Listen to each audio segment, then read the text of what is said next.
इस मूवी की रेटिंग 6.7 है और यह मूवी एक हॉरर डरावनी मूवी है।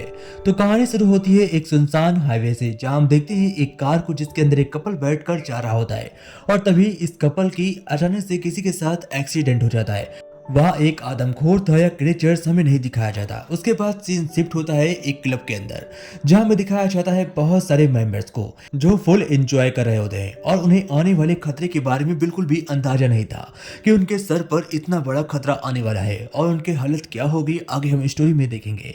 अब हमें यहाँ पर सभी इंट्रोड्यूस कराया जाता है सभी मेंबर से, जहाँ पर हम एक फादर को देखते हैं जो कि ओल्ड मैन होता है, हार्ली, यंग गर्ल, कोच और बहुत सारे बॉसेस भी होते हैं। यहाँ पर इतने ज्यादा मेंबर्स थे कि इन्हें कंट्रोल कर पाना बहुत ही मुश्किल था। क्लब नाइट चल रहा था और सभी फुल एंजॉय कर रहे होते हैं।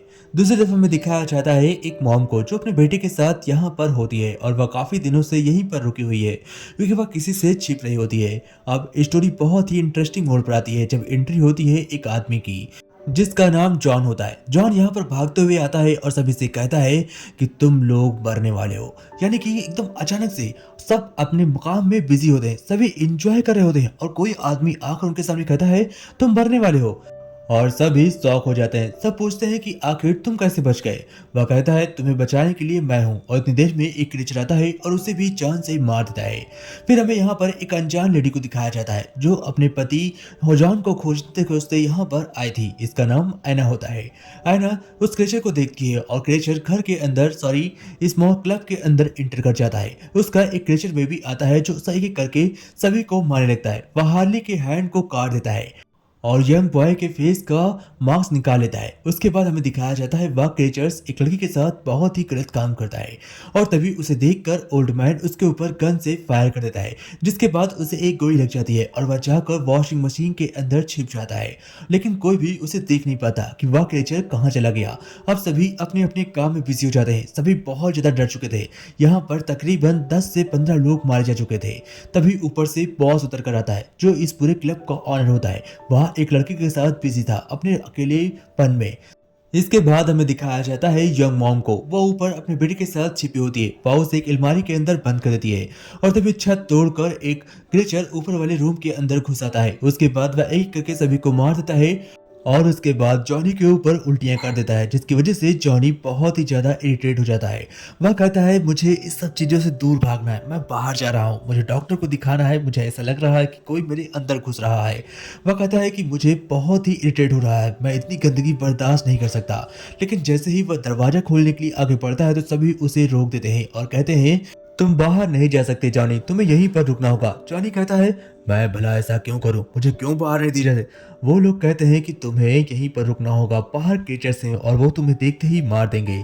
अब जॉनी इसी जगह नहाता है और बाकी लोग भी कपड़े को बदल लेते हैं क्योंकि यहाँ पर खून खराबा इतना ज्यादा हो गया था कि किसी के भी कपड़े साफ नहीं थे। सब कपड़े चेंज करने के बाद इकट्ठा होते हैं और तभी यहाँ पर जो कि ऐना होती है वह सभी को लीड करती है और सभी से कहती है मैं उन क्रिएचर्स के बारे में बहुत ही अच्छे से जानती हूँ, इसलिए मैं फैसला करूंगी कि आगे क्या करना है। लेकिन बॉस जो यहाँ का होता है वो कहता है कि नहीं, तुम फैसला नहीं कर सकती, तुम किसी पर हक नहीं चलाओगी। इसके बाद ऐना कहती है अगर कोई भी उन क्रिएचर्स के बारे में जानता है तो मुझे बताए, वो लीड कर सकता है, मुझे कोई प्रॉब्लम नहीं है। इसके बाद सभी शांत हो जाते हैं और जितने भी लोग मरे हो चुके होते हैं वह उन्हें उठाकर बेसमेंट के अंदर डाल देते हैं। इसके बाद ऐना कहती है आप सब लोग खड़े हो जाओ और जाकर सभी खिड़कियों दरवाजे को बंद करो। इसके बाद वॉशिंग मशीन के अंदर से किसी के हिलने की आवाज आ रही थी और चीखने की भी आवाज आ रही थी, ए आ ऊ। जिसके बाद हम देखते हैं उसके अंदर से एक हाथ निकलता है और वह एक लेडी का पैर पकड़ लेता है और वह उसे काटने ही वाला था, लेकिन वो लोग गन से उसे शूट कर देते हैं।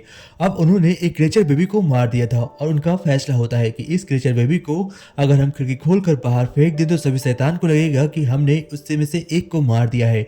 जिसके बाद वो लोग डर कर भाग जाएंगे। लेकिन यह प्लान बहुत ही वाहियात था क्योंकि यह सबसे छोटा बेबी था जो कि क्रिएचर्स से बहुत ज्यादा प्यार करता था और क्रिएचर्स जब अपने बच्चे को मरा हुआ देखेंगे तो वो और ज्यादा आक्रामक हो जाएंगे। यह आइडिया कोच का होता है और तभी हम देखते हैं कोच उसे उठाकर खिड़कियों से बाहर फेंक देता है। जिसके बाद एक बड़ा क्रिएचर आता है और वह क्रिएचर इस बेबी को उठाकर गोद में रखता है। उसके बाद यह इसे खा लेता है उसके बाद वह मादा क्रेचर को बुलाता है और उसके साथ अल्टीमेट होता है। देखते ही देखते वहां पर एक नया बेबी पैदा हो जाता है, वो भी केवल 10 से 20 सेकंड के अंदर। जिसके बाद ये लोग समझ चुके थे कि इन्हें मारना इम्पॉसिबल है, क्योंकि ये आबादी बहुत तेजी से बढ़ा लेंगे और इनका सामना कर पाना बहुत ही मुश्किल काम है। जिसके बाद हमें बताया जाता है और दिखाया जाता है कि ऐना के साथ पहली बार इस क्रेचर की मुलाकात कब हुई थी। वह बताती है, मैं अपने पति के साथ कार से जा रही होती हूँ और तभी न जाने कहां से अचानक से एक बेबी क्रेचर मेरी ट्रक के नीचे आ गया था। जिसके बाद वह कुचल कर मारा जाता है और उसके बाद से क्रेचर्स उसके पीछे पड़े हैं। वो लोग तो बचकर भाग आए, लेकिन उसका पति मारा गया। और वो लोग अब इस क्लब के अंदर इसलिए आना चाहते हैं क्योंकि उन्हें ऐना चाहिए। ऐसा सभी को लग रहा था, बट ऐना का मानना था कि अगर उन्होंने मुझे बाहर भी कर दिया तो वो क्रेचर्स तुम में से किसी को भी नहीं छोड़ेंगे, क्योंकि उन्हें खाना चाहिए। इसके बाद हमें दिखाया जाता है जॉनी को, जिसे एक क्रेचर पकड़कर उसकी आंखों को नोच लेता है और जॉनी बुरी तरीके से घायल हो जाता है। अब जॉनी को बहुत ही दर्द हो रहा था। वह सभी से कहता है, बचाओ मुझे, बचाओ मुझे, बहुत ही दर्द हो रहा है। सभी डर जाते हैं और जॉनी को कहते हैं कि तुम शांत रहो वरना हम तुम्हें जान से मार देंगे, हम बाहर नहीं जा सकते। इसके बाद सब फैसला करते हैं कि बचे हुए हथियार को इकट्ठा करा जाएगा। कोच सभी को लीड करता है और कोच कहता है कि जितने भी हथियार हैं उतने हथियार उठा लो। तभी ऐना कहती है कि हमें कॉल करना होगा, किसी के पास यहाँ पर रेडियो या फोन है।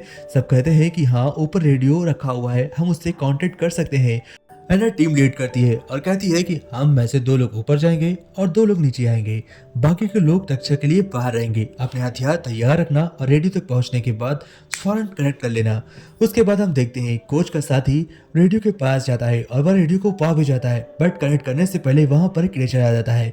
जिसके बाद उसे वहां निकालते हैं। क्रेचर उसके पीछे हाथ डालता है। तभी हम देखते हैं उस हाथ को ऐना काट देती है और उस हाथ को कुचल कर उसे खत्म कर दिया जाता है। लेकिन क्रेचर को इन छोटी मोटी चोटों से कोई फर्क नहीं पड़ने वाला था, क्योंकि वह अपने शरीर को पुनः निर्मित कर सकता है और उसे मार पाना इम्पॉसिबल था। इसके बाद हमें दिखाया जाता है जॉनी को, जो अब धीमे धीमे इस वायरस से इन्फेक्टेड हो रहा था और वह क्रेचर जैसे बना जा रहा था। उसकी बॉडी धीमे धीमे बदल रही थी, वह एक मॉन्स्टर बनने वाला था। सभी को ऐसा पता चल जाता है। अब उनमें से कुछ लोग दिमाग लगाते हैं और कहते हैं कि हम मरी हुई लाश का यूज करेंगे। वो एक बॉडी को उठा लेकर आते हैं और उसमें कुछ बॉम्ब लगाते हैं और बॉम्ब का वायर अंदर रखते हैं, और जैसे ही क्रेचर उन्हें खाने के लिए उसके पास आएंगे वो लोग बॉडी को ब्लास्ट कर देंगे। ऐसा उनका प्लान होता है। अब यह काम बहुत ही मुश्किल था, क्योंकि क्रेचर एक बार अगर बॉडी को पा गया तो टाइम पर अगर बटन नहीं दबा तो यह लड़की भी मारी जाएगी और उसके बाद दरवाजा भी खुला रह सकता है। इसीलिए ये लोग इसे छत के रास्ते से नीचे फेंकने वाले थे। अब हम देखते हैं लड़की को किनारे लेकर जाया जाता है। तभी उनमें से बॉस कहता है कि ये लो, इसका हैंडल तुम पकड़ो और इस वायर को इसे कनेक्ट रखना। जैसे ही लड़की बाहर जाएगी तुम ये बटन दबा देना। अब हम देखते हैं यंग बॉय उस रिमोट को लेकर इंतजार कर रहा होता है। उसे केवल इशारे की देरी थी। जिसके बाद हमें दिखाया जाता है क्रेचर उन सभी से पहले उस लड़की को मार कर खा जाता है और तार को तेजी से खींचने लगता है। तभी वो लोग देखते हैं कि लड़की असल में जिंदा थी, क्योंकि जैसे ही वह बाहर गिरती है वह हिलने लगती है। सभी को देखने के बाद यह अपने ऊपर बहुत ही पछतावा होता है। उन्होंने एक जिंदा लड़की यानी कि बेहोश लड़की को बॉम्ब से बांधकर बाहर फेंक दिया और उससे कोई फायदा भी नहीं हुआ, क्योंकि बॉम्ब ब्लास्ट नहीं होता है और उन्हें बटन दबाने में काफी देर हो जाती है। जिसके बाद हमें दिखाया जाता है बेसमेंट से एक हाथ बाहर निकलता है आदमी को चीरता हुआ, और वह भी उसे भी जान से मार देता है। अब हमें दिखाया जाता है जॉनी बचे हुए ओल्ड मैन को, बॉस को, ऐना को, जो कि एक प्लान बनाते हैं और कहते हैं बॉस के ट्रक तक पहुंचना बहुत ही जरूरी है, क्योंकि बॉस की एक बहुत ही बड़ी ट्रक बाहर खड़ी हुई थी जिसमें कि 6 लोग बैठकर आसानी से जा सकते थे। वो लोग ड्रम के अंदर एक लड़की को बैठा कर बाहर भेजते हैं और वो हालांकि ट्रक तक पहुंच जाती है, लेकिन ट्रक स्टार्ट होने के बाद वो वापस इस तरफ आने के बजाय उल्टा भाग जाती है और सभी को यहीं पर छोड़ देती है। अब सभी के होश उड़ जाते हैं। वो उनके पास बचने का कोई रास्ता नहीं था। अब हम देखते हैं सभी के सभी जितने भी क्रिएचर्स थे वो घर के अंदर एंटर कर रहे थे। उसके बाद ओल्ड मैन, ऐना, जॉनी सभी फाइट करने लगते हैं। आखिरकार वो एक एक करके 2 क्रिएचर्स को मार देते हैं। अब केवल एक ही क्रिएचर बचा होता है जो कि बेबी क्रिएचर होता है, और जैसे ही उसके मॉम डैड मरते हैं वह घबरा जाता है। वह बेबी क्रिएचर उन लोगों को छोड़कर वहां से भाग जाता है क्योंकि उसे सरवाइव करना था। जिसके बाद हम देखते हैं सुबह हो जाती है और ये 3 लोग अभी भी सेफ थे। उसके बाद ऐना और बाकी लोग यहाँ से एक कार में बैठ कर निकल जाते हैं। तो दोस्तों कैसे लगे स्टोरी जरूर बताइएगा।